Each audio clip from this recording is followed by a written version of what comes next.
I don't know how that works. They sent that to me. It's a close do I have- Dolce and Gabbana razor collab that they sent to me a while ago. Okay. You're happy with that, though? You're happy? Fine. It's not swinging too much? Fuck it. I'm fine. All I'm right. not going to worry about the chair. Tom Steyer, ladies and gentlemen. Tom Steyer is running for California governor. Let me turn this off real quick as well. And we're very excited to have you here. I had a lieutenant governor candidate early on, but I haven't had. This Who is was the that? first. Which one? Ma, not Fiona Ma. No, not Fiona Ma. No, Alan Ma. Okay. He's the socialist running. So. Or no, Alan Ma. Sorry, Oliver Ma. I messed up his name. I apologize. Okay, thank you, Austin Ox. So we got a lot of questions for you that are lined up, obviously, but These are all being sent in by your. Oh, no. I set it up ahead of time, but Okay. But I'm sure chat also has a lot of questions as well. But you probably should not read chat. I mean, you won't be able to anyway. It's going a mile a minute. But first and foremost, this is a question that I ask every single candidate that sits next to me on the broadcast, which is the Zoran method. What are your five top line policy positions that you want to be defined by? So I'm running on two things, and I'm going to answer your question, but I'm going to put it in a little bit of context. You're very good at politics already. Affordability. And also I feel like there's a straightforward struggle in this election that is the subtext to every policy decision, which is a struggle between working people and what are some would call them the corporate special interest. They're clearly becoming oligarchs, as is a word that I know people have used on your show. But clearly there's a struggle between the corporate interests that are trying to control our state and have controlled our state successfully, and working people who've gotten the shaft for 45 years. So those are the two overarching issues. And that, I think, subsumes policy, but I'll give you the policies. I mean, number one is housing, to bring down housing costs. And that's also got a multiple, that is not a simple thing to do. I always say to people, it's not a silver bullet, it's silver buckshot. There are multiple things that have to happen for us to build a lot of housing and bring down housing costs. But that's number one, because that's the thing that's most crushing people on a monthly basis. Number two, and this is not in order of importance, but number two is to introduce competition to the electric monopolies that dominate this state. We pay twice as much for electricity. It's important to every family in this state, except the ones that are in municipal utilities, of which there are three big ones. But it's also a symbol that monopolies are allowed to rule us, and that no one's ever supposed to say anything. And in fact, that they will beat you up if you try to say something, which I'm clearly saying, and which I think is long overdue. Number three, I'm for single-payer healthcare. And I'm for single-payer healthcare because I've looked at the numbers, I've studied where we're going, I've studied what's causing every family in this state to suffer the healthcare inflation that's been going on for 40 years, like clockwork, and that is eating every family, it's eating every business, it's eating every nonprofit, and it's eating the state of California itself. So that's number three. Number four, we have an amazingly weird tax structure in this state.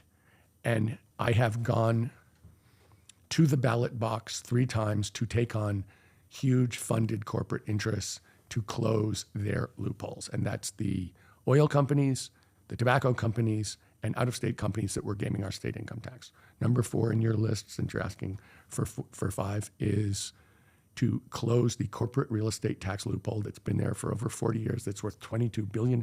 It's, the thing is, there's no logic for it. It just is. What is the loophole? How does it work? Basically, how it works is this. In 1978, as part of Prop 13, they were given a valuation of their properties that escalates very slowly, 2% a year. Those properties have escalated at multiples of that.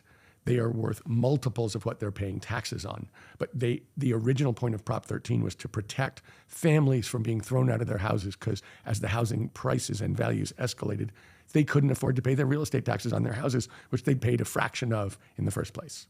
So the idea was for them to protect Granny from getting thrown out of her house. But of course, the lobbyists put in commercial office buildings and malls. And there's no reason for that. Nobody's worried about Granny getting thrown out of the office building she owns or the mall she owns. Yeah. And undoing that and having them pay real estate taxes based on realistic values, current values, is worth $22 billion a year to the people of California. There's no reason not to do it. There's no reason that this happened in the first place. So that's number 4.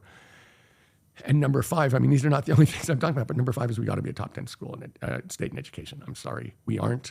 There's big reasons for it, but how can we call ourselves a successful state in the 21st century if we're not educating our children? How is that possible? It's what are not possible. your solutions for education, and do they revolve around charter schools, or is it more so about restructuring the way that public funding goes to public institutions? It's 100% about public institutions. Okay. Let me say 90% of the kids in the state of California go to public school. If we're going to actually improve education in the state of California, we have to do it through the public schools. We have to do it in conjunction with the teachers who actually run those classrooms. And everybody thinks that we spend so much on public schools. The truth is, cost adjusted, we pay 31st out of 50 per pupil in the United States of America. Everyone thinks we spend so much. The costs are so high. What we're delivering is 31st out of 50. So when I talk about closing a corporate tax loophole for $22 billion, a little less than half of that's going to go to education. There's a money problem. Yes, can we do a better job? But am I one of those people who's coming in here to say, based on my 0 years as a professional educator, I believe I should be telling you guys how to educate? No. So let's get back to healthcare. One of the main things that you brought up, you're saying that you're in favor of single-payer healthcare, which obviously I'm also in favor of. I think it doesn't go far enough. I'm in favor of a nationalized healthcare system, but I'm perfectly fine with moving in that direction through an expansion of social safety nets, such as Medicare for all, and a single-payer system. You ran for president in 2020. And when you ran for president in 2020, there was Bernie Sanders, who was also running. And he was running on single payer, and you actually came out with ads against single payer, saying that this was a system that you had looked into deeply and that you thought it had not worked. What changed in your analysis To make me change my mind. to help you change your mind? The facts. So you should know, Hasan, I went to Stanford Business School, and they made this argument consistently, which I believed that basically capitalism and corporations were the way to drive down costs. No. And I want to make a distinction here. And I looked at what was going on in healthcare, and I looked at it over time, and I looked to see if that had happened one time. And, when I was looking at it in 19, and I was talking to all these people who were bringing IT into the system and saying, this is going to flatten the curve, this is going to drop costs, blah, blah, blah. Nope, absolutely not true. So I said, look, this is something that is eating this state. I have to look at the facts honestly, and if I was wrong, I have to say so. And I was wrong. And what made me change my mind was looking at the facts and saying, this was the prediction of what was happening, absolute BS. So, okay, that didn't work. We absolutely have to. And let me get into why I think this is true and why I was wrong. There are certain things for which capitalism is very effective. So if you and I are competing to provide the best cell phone, okay, so we're each trying to put in the most features and get the price the lowest so we can sell the most cell phones. Okay. And if you look and see that in those kinds of products, private companies come in with new apps and it's very effective. But when private companies have one customer, so if the electric monopolies have one customer, or if the healthcare system has one customer, then the capitalist impulse and the incentive is to drive the cost up as much as possible and drive the quality of care or the quality of electric, generation as low as possible. And I looked and I said, this is 70% inflation for as far as the eye can see. We can't afford it. It will bankrupt us. We need to do a different system, period. And I was wrong. Are you familiar with Deng Xiaoping? I certainly am. Yeah, because it kind of feels like your attitude around it is. I mean, he was approaching it from the exact opposte. He exactly was. Exact opposite side of the equation. But some of the reforms implemented that worked in favor of what we've seen in China as far as Chinese prosperity goes happened for that reason. In the United States of America, we have a complete. we have a complete neoliberal system that is collapsing in and of itself with no viable alternative. And I would say that that is part of the reason why there is not really a lot of market competition, as you put it. I think all industries inevitably want to monopolize. It makes sense. Of course they do. And it's up to but the there's state. somewhere structurally it really happens. It's and it's up to the state to try to hold back that urge to the best of their ability. And it's clear that we are completely captive to corporate interests in this country, as is intended by my assessment, at least, of what is supposed to happen in a capitalist state, or at least under neoliberalism. That's certainly what's happened.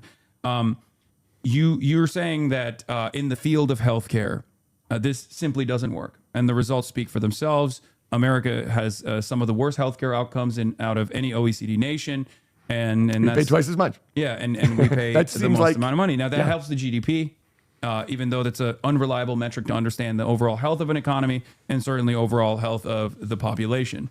I think that there are a lot of other industries where this exists, mostly industries that are natural, like have a naturally high barrier of entry, like airlines, industries such as the public utilities, and there have been very successful examples in places like Tennessee, for example, Tennessee Valley Authority, that have taken over the public utilities and have done a much better job of serving the population. Well, for example, I don't know which electric company delivers your electricity. Is it LADWP?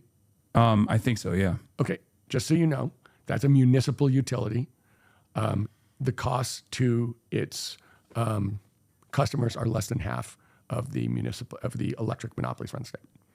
Yeah, just so you know, less than half. And the other two big ones, Sacramento's the same. So you got PG&E. Well, the three big ones are SoCal Edison, San Diego Gas and Electric, and Pacific Gas and Electric. Yeah. What is your? How do you intend to break the oligopoly structure that exists in the municipalities as a governor? In terms of the electricity, electric. So, in my mind, I'm going to do two things because there's a short-term thing I can do and there's a longer thing I can do, and that's true of a lot of these problems, including healthcare. Delivering money to the healthcare system to meet a current shortfall is necessary, but longer term we need structural change. In terms of electricity, in the short run, we need to change the incentives that the PUC, that the Public Utilities Commission puts on these electric monopolies. And we can do that because the governor gets to pick the PUC, and therefore who you choose is policy. And we need, the policy incentives for an electric utility are very weird. And Hasan, I don't know how much, and how much depth you've gone into this. So I don't want to be, but I'm not super familiar, but it's okay. I'm here to learn. Okay. So basically everyone thinks that the way they work is like a company where, you charge people for electricity, you spend your costs, and the difference is your income. That is not how it works. The way that it works is you make a capital expenditure. It's approved by the Public Utilities Commission. It goes into a rate base and you get a guaranteed return on it. That's how it works. So the state's footing the bill for everything. For everything. Well, and so your incentive is, if the two of us are running an electric monopoly and we say, look, we could do this for $100 million, or we could do this for $200 million. Now, if we do it for $100 million and we get a 10% guaranteed return, that would be $1 million. But if we do $10 million, but if we do a $200 million, we'll make $20 million. Yeah. Now, which do you think we should do, boys? Corporate consolidation yields, it makes it much easier to engage in not price fixing, of course. But this is really illegal, literally how it works. Yeah. No, I mean, this is an aspect of like virtually every facet of existence in America at this point. As we have a cartel structure pretty much for everything. For many. Yes. But let me say this. In this case, just to give you some more numbers, to generate electricity right now in solar and wind is between 1 and 2 cents a kilowatt hour. Just it's 1 to 2 is all that really matters. Mm-hmm. To stick it in a battery and store it is a couple more cents. At PG&E, it's 48 cents a kilowatt hour. Yeah. I mean, think about that. If you put solar on your roof and battery, the vast majority of the electricity that you're going to use is actually being produced for under 4 cents, and you're paying more than 10 times that. So the question is, isn't there a way to introduce competition? And there is. at a local level to take advantage of the incredible changes and advances in electricity generation, electricity storage, and electricity distribution, and introduce that competition to the state so that it's no longer illegal to compete on a local basis. I mean, hey, look, there's an alternative there too. I mean, I don't have a problem with state-run monopolies at all, as long as they're left accountable to the people. And that's the reason why I use the example of Tennessee Valley Authority. So a question I have for you is, how are you going to be different than our current governor, Gavin Newsom? You've brought up a couple examples, but there's one that I obviously have to ask you. Since you're a billionaire yourself, there's a wealth tax. There's a billionaire's tax that's being talked about right now. Governor Gavin Newsom, because of his ambitions for higher office, has decided that the successful strategy of maybe one day becoming president is to go against that. And he's actively petitioning against that. What is your assessment on the billionaire's tax? So let me start by saying I'm in favor of a different tax structure where billionaires pay more money. And I'm not equivocal about that. Absolutely. I started by saying we have a tax structure that makes no sense. And in fact, I'm specifically in favor of one where the big corporations and the richest people pay more. Full stop. The billionaire's tax that specifically people are collecting signatures for, in my mind, has some specific issues with it.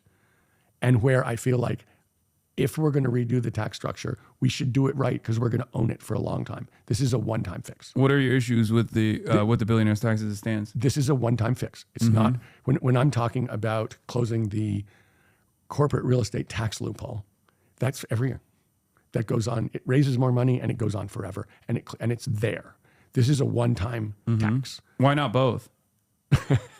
Well, let me keep going back because there's a way to do this tax that is different. And the second thing that's true about this tax is, I don't know if you've looked at how it distributes the money, but it distributes the money in a way that is, well, I'll say, doesn't include in a meaningful way education, doesn't include a lot of the other priorities in this state. Where is it going in the distribution that you have an issue with? 90% of it goes explicitly to healthcare. And the point is, do we need the money in healthcare? Yes. Do we need the money everywhere else? Yes. And so to a very large extent, what I'm saying is, if it's a question about revenues, which I agree with because we do have a shortfall and we should have this tilted in this way. So you're saying you want to tax billionaires further than this tax goes and distribute it? I'm saying I want to do it in a way that works for the state. And the concept I'm behind, but the way this works, it seems to me, has actual structural issues that we can do much better. And so if we're going to redo the tax structure, which we are, I mean, I'm starting with talking about closing this tax loophole, but we're going to have to I don't know how closely you followed, Hasan, the way our taxes work, but it's very much a yo-yo. When times are good, we take in a ton of taxes. When times are bad, we take in no taxes. And so we go from feast to famine. Well, a big part of that is because I think a lot of people park their assets in the stock market, and therefore most of that is non-taxable, like unless they take it out. And many billionaires and millionaires as well take advantage of the buy, borrow, die strategy, where they just leverage the existing assets that they have at a bank at a super favorable interest rate. Unquestionably true. And so there are a lot, if you look at what they actually pay, what you see is there are a fraction of their yearly completely legal ways for them to avoid paying taxes. And so that and then it's not just, borrow, buy, borrow, die. It's also buy, borrow, leave. Yeah. Well, there's solutions to that, like an exit tax. But question for you is some of the repercussions that have been presented over and over again, which is basic econ, I think, which is a lie, is that this will cause, a big exodus. This will cause the wealth to leave the state. I don't believe that. You're a billionaire. You know other billionaires. This is a conversation I'm sure that takes place all the time, but it never actually ends up happening. Famously, some people have left as a result of the threat of this tax. But let me say this, I don't think that's the point, Hasan. I am actually on your side on this. Well, the individuals leave, but the company, the economic activity doesn't go away. My point about this is the best place to start a company. This is the best place to grow a company. This is the best place to invent a company. And that is really important to the state of California.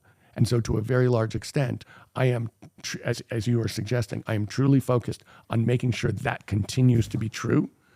And I feel as if I feel as if the people who come here from overseas or from other states to take advantage of that ecosystem, which has taken decades to build, which has been built by working people all over this state who continue to make this state run, and to come here and rip that off and try and avoid any responsibility to the 40 million other people in the state is completely wrong. And that, that is, it's wrong, and it shouldn't be.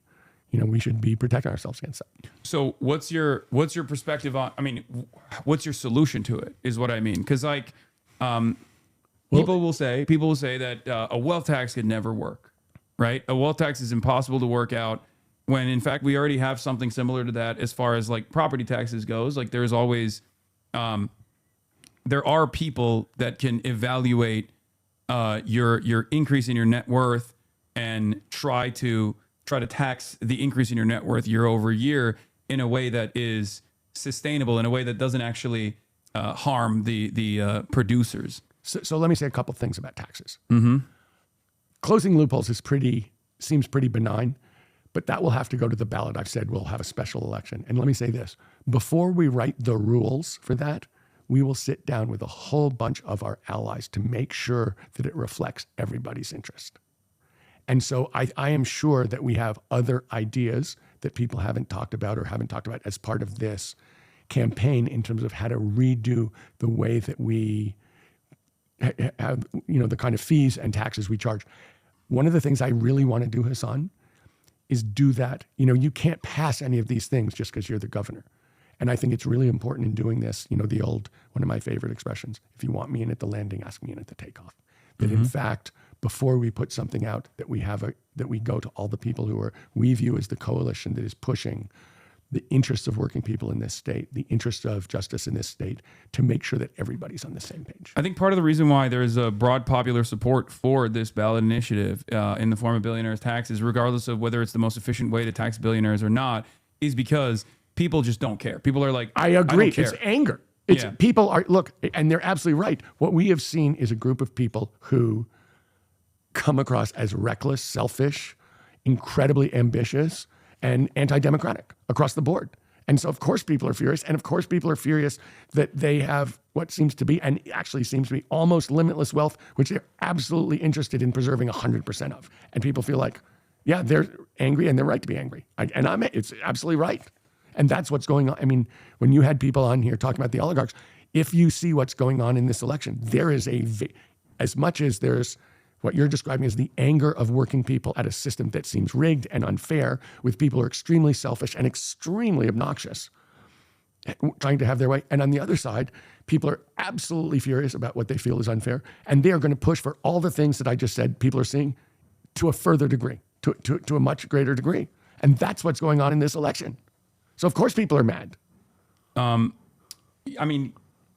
Yes, I understand. But of course, the obvious elephant in the room is the fact that you are also a part of the oligarch class as someone with profound wealth. Can I address that? Yes. So I want to say two things. The first thing I want to say is this. My wife and I have said we'll give the bulk of our money away while we're alive. I guarantee I won't be close to a billionaire when I die. This is not something where I'm fighting to hang on to my money. This is not something where I'm fighting to increase my money or increase my control over society. That's not true. You can see the last 14 years of my life, and we've very, very consistently pushed for justice and very, very consistently given money away and tried to use it in a ways that's constructive. And, the opposite. In fact, the actual oligarchs, you will find, see me as a threat.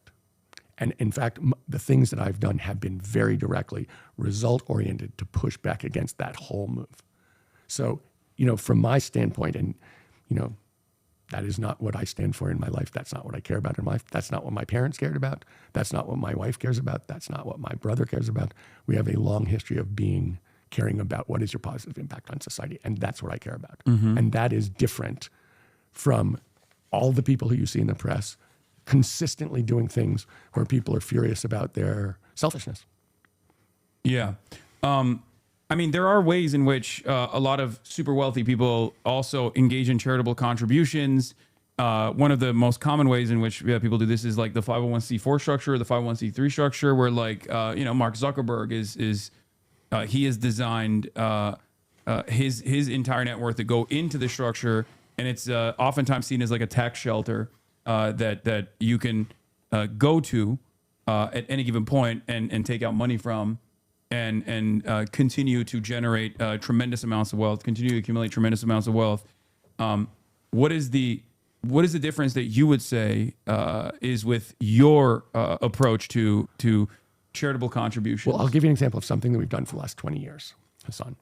So Kat and I started a nonprofit community bank basically to undo redlining. So to go into the parts of rural and urban California and make loans for low-income housing, for used cars, for nonprofits, and for businesses that banks wouldn't make.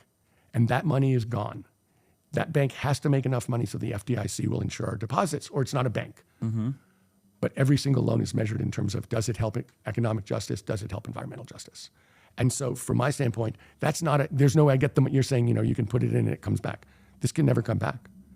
That bank has made billions of dollars of loans for the purposes I described. It makes, as an example, when we do used car loans are one of the places where people get ripped off the most, just so you know. It's usually people who aren't that financially sophisticated, who need a ride to work, and who have a used car salesman writing the terms of that loan. The average loan we rewrite is 21%. Our average starting point is 11, and it goes down from there if you meet your payments. And our whole goal is to make enough money, just enough money to please the FDIC, but to basically take people out of being ripped off by the system and basically to undo the structural racism that's existed in the finance system for as long as anyone can remember. And so there's no gimmick there. That money's gone, but the work is incredibly, I look at it and I say to everybody, you get 10 times leverage on your money, and then you get to reuse it and do it again. And you can measure the results year in, year out. That's not a gimmick. That's a thing. No, it's not. But to me, it kind of feels as though as society has moved in a specific direction. I mean, let's talk about that actually. 23% or 33% of Democrats now call themselves Democratic Socialists. Is that right? It's up to 33? Yes, 33%. Is that just California or is that nationwide? No. That's nationwide from what I understand. I mean, These polls are... I know. Who knows? It's okay, it's a poll. And it's also, still a really high number. Who knows if people even fully understand what that even means. There's a lot of... there's a lot of disagreements within the movement as well. But the reason why I ask that is because... what does that say to you? What does that say to you living in the United States of America as a billionaire about the way people feel about the current system, capitalism? Failed. Look, I don't think there's any question, Hasan, and I say this every day. We have to reinvent democracy in this country, and we have to reinvent capitalism. And there's no doubt about it, because 33% of Democrats are saying we need to change structurally. That structurally, this is not working. And that is... I don't know what democratic social. One of the things I thought about before I came on here was for you to tell me exactly what the implications that are. But there's no doubt about the basic point, which is not working. And I think if you think about why is the billionaire tax popular? Because people are so damn mad. Of course they're mad. And if you look at the popularity of the two parties, it's incredibly low. Are you familiar with stakeholder capitalism and numerous other initiatives that were implemented in the early stages of post 2016 election, where a lot of wealthy people were like, the pickaxes are out, people are going to riot. We need to find a reasonable solution to this problem. Okay, so let me say this: we have seen in the last 14 months a pretty straightforward attack on human rights in America and on sort of electoral politics. Electoral democracy in America, and it's just starting. And what we've also seen at the same time is complete silence from this community. So when you say to me, do I think that what they have to say is based on a deep sense of patriotism or a broader view or a value system that goes beyond, corporate? I don't think so. No, I don't think it was a deep sense of patriotism. The reason why I brought that up is because I think it was a defense mechanism by a bunch of very smart and very successful, very wealthy people that realized that this system was producing so much inequality that it would completely collapse, and that in order for it not to completely collapse, like a riot tax of sorts, something that I've heard at least wealthy libertarians talk really about. They call it a riot tax? I've never heard that. Wealthy libertarians call welfare a riot tax, and it expands beyond that, obviously, but basically the system is on the verge of collapse in its entirety. So we have to figure out a way to do a more ethical version of capitalism. But I don't think capitalism in and of itself, given the contradictions, is ever going to produce a wealthier or a more egalitarian version of itself.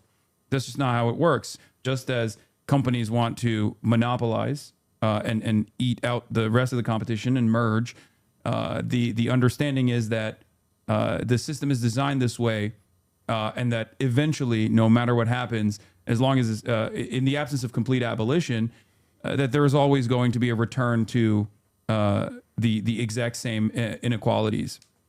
I believe that, and I think that's the major difference between someone who's a socialist and someone who's a capitalist. There are people who are social democrats. I suspect that, given by what you're saying, you are a social democrat, one that wants, robust safety nets, robust social safety nets, one that believes in implementing some kind of regulatory safeguard when companies get completely out of control. But that was how the system was designed initially. And there's a reason why there's a point of failure, and that's because of it's not because of like too much greed necessarily, but it's more so that the system is designed to produce these results eventually because they've taken over the government. Well, the last thing that you said is the problem. I mean, when I look at this system and whenever I see that there's something, I mean, if I did close these 3 tax loopholes, they weren't a secret. It wasn't like everybody didn't know those tax loopholes agreed. It was just the people who were getting the tax, who were saving the taxes and were enjoying the loophole had immense power because they had a lot of money and a lot of lobbyists. And every time when we see an inability of government to act, an inability to do what's right, my attitude is there's money at the bottom of it. And so we have a system where, honestly, a lot of this, when I look at 2026 and see what I think is going to happen, which I think is gigantic independent expenditures supporting libertarian candidates and attacking organized labor, I'm like, yeah, that is exactly the issue in this system is when corporations take over the government and prevent government doing the right thing and prevent government from, stopping monopolies and prevent regulation and, basically beat working people over and over again. And that is exactly what I'm fighting against. Yeah. While we were talking, a new poll came out that says, which is a better economic system amongst all Americans, with 59% saying capitalism, 41% saying socialism. Among Republicans, 74% say capitalism, 26% say socialism, which is strange enough. It's in and of itself. And among Democrats, the majority at 54% say socialism and 46% say capitalism. So then tell me this. You're running out of time with this ethical capitalism. Well, let me ask you this question: What is socialism? So, what does it look like? Socialism is an economic organization that changes changes the mechanism of control, simply put, from the hands of the dictatorship of the capital owning class to the dictatorship of the proletariat. There's many different versions of it. There's decentralized versions of it. There's centralized versions of it. Give me an example of one. I mean, which is one? China would be a transitional socialist state, for example. That's like a very that is one of the modern examples of at least success. The capital flows are still completely controlled in the hands of the state, and that while as we referenced Deng Xiaoping, there's like different reforms that have been implemented in the past. The way that the state currently operates is they design a 5-year plan. They have a specific industrial targets that they want to hit. And the goal there is not like redistributive policies or like a robust welfare state at all, but instead is to improve the material conditions of the working class. And the state dishes out, by controlling the bank system, controlling capital flows, dishes out money in the direction of certain industrial output targets. But still has control over tons of private companies. Yeah, that are actually lighter industry. Lighter industry is still predisposed to like what looks like a private market, but like the stock market in China is not necessarily a real thing. It's just it's functionally like gambling for the most part. There's heavy. I mean, stock market is gambling here as well, but you see what I mean. There's not even like any sort of fundamentals that that people rely on. Ultimately, socialism at its root means workers owning the means of production. That it is. And what I was saying about China is, to a large extent, their big companies, there is a much heavier governmental control aspect to it, and there are 5-year plans. I completely agree with that. They But control the big capital flows. But the big companies are private. Yeah, but it's not. I like to describe what China's doing, which is only one. I just asked you that because I like the one that you think is the best. Yeah, I say that China wears capitalism like a sleeve, and at the end of the day, while there is a private enterprise inside of the state, which creates a system of competition for innovation, which fosters innovation, ultimately it's still controlled by the government, and it's at the directive of the government. There is like a lot more emphasis on centralized control, central planning and central control over all of the outputs. They want to build more housing. They realize that housing needs to be built. They tell the banks, or they tell everyone that's paying attention, if you go into real estate, you're going to get loans. You're going to be able to build a real estate company, and then they build the housing, and then But in when real they want to estate, move to be in fair, the direction Hasan, of EVs, that's been the real estate. They created this gigantic bubble. And in but fact, how did that's they something that's they've been lugging for the last. see, this 5 is what I years. mean about state control. They design it in a way that resembles what it would look like under capitalism, but then in the aftermath of that, they don't receive the same shocks. What happened in China as far as the real estate bubble, if it were to happen here in the United States of America, something similar to that has happened in the past. Yeah, exactly. We saw the impact of the 2008 housing market crash. In China, no such market crash took place. And the reason for that is because there's still state mechanisms at play that work in the recovery side. There's still state mechanisms at play that supersede the interests of capital. We gave a big parachute to corporations in the aftermath of the 2008 financial crisis, the housing market crash. That didn't happen in China. One of the more prominent examples of this was, for example, they went to I forget the name of the company now, but they literally went and asset stripped the billionaire that was in charge of one of the major real estate developers, Evergrande, I believe it was. It was Evergrande. Yeah, where they told him, you're selling your yacht, you're selling all of your artwork in order to put up collateral for the state, paying out the rest of the people. Let me say this: if there was an example of failed financial policy in the United States, it was the way we handled the 2008 crash, because there's no doubt that what you're saying, that there was no retribution, there was no penalty to the people running those big financial institutions, is absolutely true, and it was absolutely wrong. And the question, and to me, it's like you were saying, the issue that we're having is that the big corporations, in effect, are controlling the government. In effect, they were controlling the government, and in fact, now they're, have a government guarantee on a private corporation, which means they get to, I agree with that. And so to me, I actually think Deng Xiaoping is a huge hero, because the changes that he instituted in China led to the biggest move of poor people into the middle class in the history of the world by far.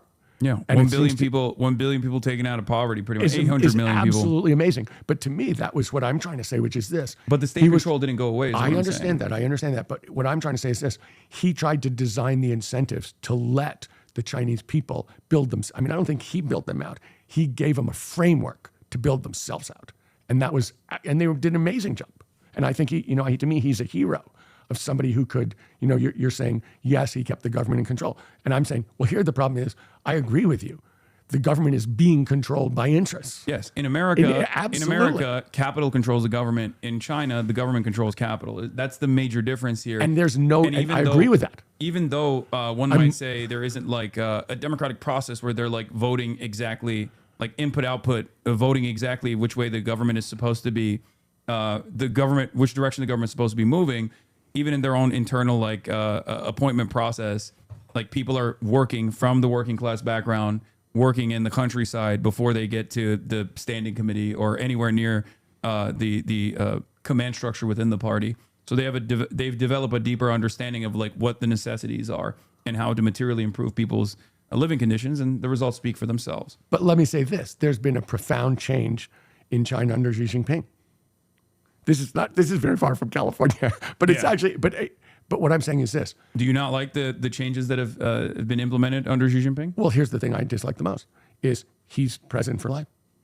Always before, the leader had 2 5-year terms. And there was a sense that it was a much broader coalition of people running the country and a much, broader group. It's still the Chinese Communist Party running the country, but people absolutely took their terms. And he's the first person who said, no, I'm doing this forever. And it's now me. And I think that has Hasan, that's a big difference. No, that I agree. Friggin' It's just, difference. People seem to be happy with the results so far. And I feel like it's entirely in the hands of them continuing to bring about changes that people are appreciative. Well, let me say this, that if the President of the United States says, which many people suspect him of saying is, up until now there's been a constitutional amendment that says it's 2 terms per president and I'm now president for life. Am I going to be happy about that? I'm going to go with no. If Donald Trump was a communist, I wouldn't have an issue with it, I'll be honest. If Donald Trump was able to improve people's living standards to the same degree, or if Donald Trump was able to bring about like national prosperity to a similar degree, it's like the FDR equation. I wish I wish there was a better line of succession for FDR, I guess, but FDR was able to change the trajectory of America with all of the incredibly popular things he put in place. I completely agree with you, and I think that what he did was redefine the relationship between government and people. And he said we have a real responsibility to each other, and this government is going to make sure that we do this, and it's not, kind of a free-for-all. It's not an open competition. In fact, everybody has rights. In any case, so that's one of the reasons why I'm not even defending the term limit structure within the term limit changes under Xi Jinping. It's not something that I care about all that much. But what are some of the structural changes that he made as far as like his governance or his economic policies that you disagree with?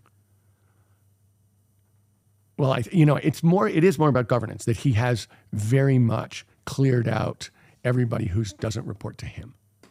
And it's very much gone from, a broad-based group to basically, his control and making sure that people report to him. And that's been a consistent policy over the last 10 years. And the reason I care about that is it scares me. It scares me that a person, you may like their system, and and I think it's been incredibly successful. So yes, I hear you. And I'm someone who's saying I change my mind when the facts change or when the facts are clear. But the one thing that I think is also clear is that when you get into a situation of someone taking control, the idea that doesn't change them. It always changes. Certainly. As far as Xi Jinping goes, it's actually the opposite of the way that it's presented in Western news. His main structural change in China was to somehow rein back in a lot of the corruption that had come from, Dengist reforms that were very helpful initially in terms of, developing Chinese prosperity. And not only that, but he's also literally purged the ranks of some of his closest allies as well, including the ones in the military. So famously just fired the head. Yeah. So the way that it is a lot of stuff is interpreted in the Western media is very different. This is beyond the term limits, of course.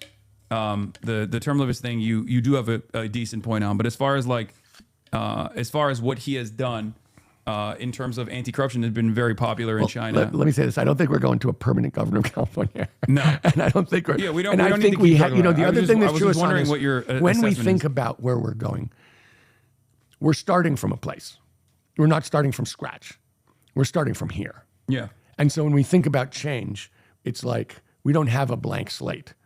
In the state of California, we have a couple hundred years at least of history and a couple hundred years of expectations and institutions that are built here. So when we think about change, we, believe it or not, introducing competition into the electric system is structural change. Yeah. Talking about single-payer healthcare is structural change. All the things I'm talking about, to a large extent, are, we have a short-term problem, but we need structural change in the long run. But the idea that we're going to get away with the system that's been here whole hog, in one fell swoop is, I just don't think it's going to happen. I don't think it's going to happen either. I believe in a system of reforms and building a robust base of pressure Agreed. through organized And that labor, is what through I'm trying to organized do. labor, through years and years of organizing until it gets to a point where like there are workers' councils and there's like a lot more autonomy for the working class that they can actually have the political education, the political will, and be able to make these sorts of decisions that benefit them as opposed to benefit the capital owning class. But before we get there, we were talking about monopolies. Yes. There is, by the time, if you were elected in office, the Paramount, Yes. Skydance, Warner Brothers Discovery merger would be coming across your desk. What would you do as a governor to tackle this very obvious, monopolistic merger? And it's worse than that. Because obviously, one of the things... What are you going to do about the Ellisons? I was about to say, that was my point to you. Yeah. It's like, you're talking about this just in terms of the number of jobs that are going to be destroyed by this. The reduction in the quality of entertainment and how bad this is for Los Angeles, California. All true. Yeah. But that's not all that's bad about this. Obviously, what we're seeing is I don't want to use the term all the time oligarchs, but let's just use the term oligarchs. They're trying to buy all the means of communication, right? Mm-hmm. They're buying. They already have. Pretty. It's not true that they've bought all of them, but Trump is trying to intimidate every of the other ones by threatening to sue them for gigantic bucks and do all these things that he can do to punish them if they actually try to tell the No, I just meant every single one of these organs of media. They're trying to buy and shut down. Or entire social media platforms owned by a billionaire. I'm agreeing. And I'm saying they're trying to not just to impact the democracy. Now they want to control the democracy and they want to do it in multiple ways. But one of the ways is by buying all the means of communication so that what people hear is by definition slanted. And do I think that the Ellisons will do that? Yes. I think that that's a big part of what this is about. So we should talk about jobs, but we should also talk about communications, because if people only hear the big lie, then they have what else are they going to believe? Yeah. And that's very much what's going on here. So to a large extent, if you're the governor of California, can you undo a merger? No. What can you do? What you can do. Well, the Attorney General of California actually said that they were going to try to stop it. So I think there are some ways. I mean, it's not under your control, I guess, but there are some antitrust initiatives that the state attorney general could potentially implement. I'm sure they can try.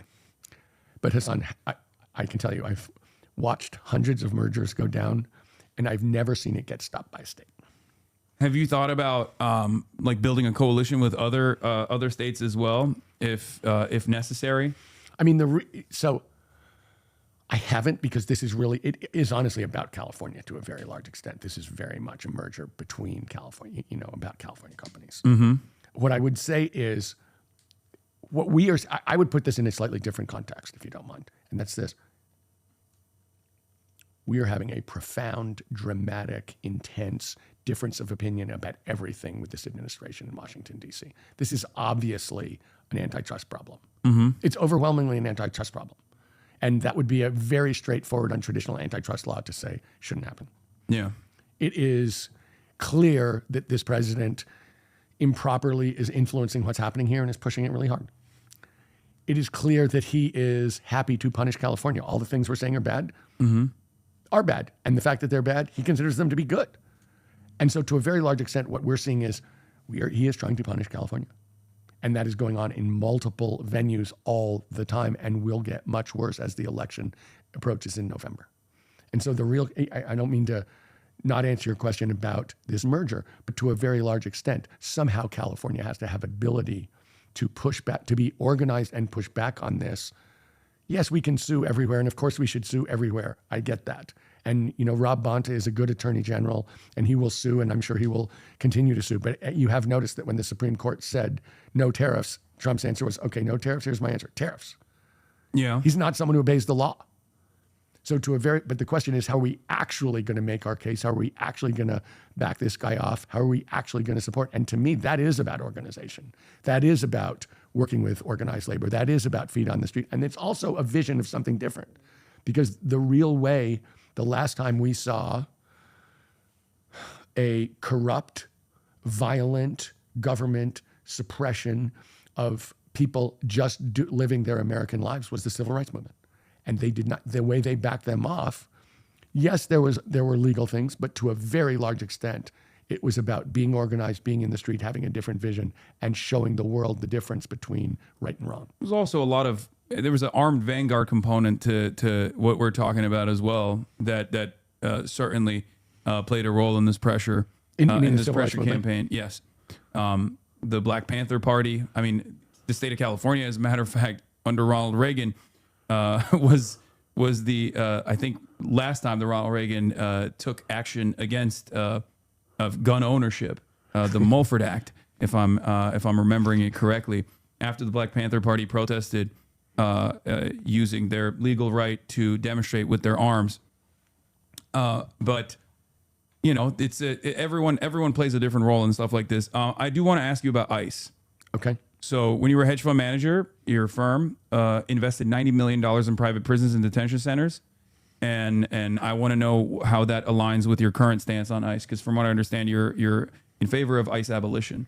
So that happened 22 years ago, and it was a big mistake. And I realized it was a big mistake and sold it over 20 years ago. Okay. And the reason I sold it was for the reason you're saying. And it was more than a mistake. And it was this. It was a wake-up call that I was in the wrong place. I mean, people wonder, why did you walk away from a big business that you'd started that was worth a ton of money? And the answer is because it didn't align with my values. Okay. And so if you look at the last 20 years, and that was a real wake-up call, you know, we have pushed on every justice-related thing about incarceration and the justice system itself for the last 20 years. We have a group of 20 people in Sacramento, and we have pushed on every one of those. And in fact, I think that I am endorsed by Smart Justice, which is a very much about rehabilitative justice organization. And so, you know, my wife spent 10 years going into San Quentin. My mom taught in prison. It was a mistake, but it also was a chance for it. Absolutely is a wake-up call. I mean, you're sitting here saying, and I hear you, Hasan, the capitalist system has real contradictions and problems in there. And that's really why I walked away from my business, was I felt like this is taking me to places that are absolutely antithetical to what I believe in. And that's why I did it. And that's why I spent the last 14 years working on this. What are some of the other avenues that you felt like was deeply unethical? Also, I'm asking you these questions that come across like tough questions, but I want you to No. I always say to like, people, you there are no explain tough your- questions. Yeah. There are people who don't have good answers. Yeah, I also think that it's important to understand the like moral or Yes. intellectual journey that you went through to I come have to to these have gone to some. conclusions. I have, you know, the story of Paul on the road to Damascus. He's the biggest anti-Christ person, and he realized I made a huge mistake, and he becomes the biggest pro-Christ person on the road to Damascus. And it's like he made a And change. Jesus Christ is the socialist in this equation. Is that what you're saying? Okay. But I'm saying justice is, and I will say this, you know, I felt like, and I'll give you a perfect example. People are always saying to me, you know, you've spent a ton of time in environmentalism, but your firm had invested in fossil fuels. And the answer is, sure. Everybody invested in fossil fuels. It's a huge part of the economy. We invested less than our share, but we invested in fossil fuels. And I decided I can't invest in fossil fuels. We need to divest. We need to get out of all these things. And I felt like I can't change, even though I started that firm, I couldn't change that firm's culture because that was not what people were there for. And so I very much had to leave and, you know, basically go and work on the things that I cared about. And I've spent, you know, I could go into immense detail to you about how I think about energy and how I think we're going to actually do it in a clean way and what it's going to take as governor to make that happen and why it's such a powerful role. And that's true. But I was coming from a place that was completely different, and I had to make a change.